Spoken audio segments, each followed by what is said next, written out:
నానా నానా ఏంట్రా? ఏంటి ఇంత సంతోషంగా ఉన్నావు? ఏంటి విషయం చెప్పు. ఆ, ఏం లేదు నాన్న. నాకు ఉద్యోగం సెట్ అయింది. ఆ, ఉద్యోగం తగిలిందా?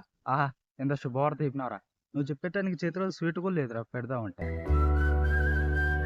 వారం రోజులు వెళ్ళాలి నాన్న. సర్లే, ఉద్యోగం వచ్చిన ఉద్యోగం బాగా చూసుకో.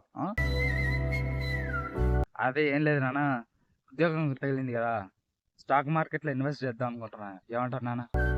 ఏంటి, స్టాక్ మార్కెట్లో ఇన్వెస్ట్ చేస్తా? అరే నాన్న, మనకున్న ఉద్యోగం చాలరా, మళ్ళీ ఎందుకు? అయినా ఈ స్టాక్ మార్కెట్లో మన మధ్య తరగతి వాళ్ళకి సరిపోరా.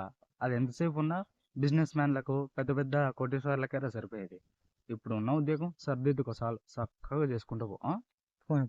మా కంటెంట్ మీకు నచ్చినట్టయితే దయచేసి సబ్స్క్రైబ్ చేసుకోండి ప్లీజ్. தொட்டு தொட்டு பேசும் சுல்தானா సబ్స్క్రైబ్ చేసుకోండి మర్చిపోకండి.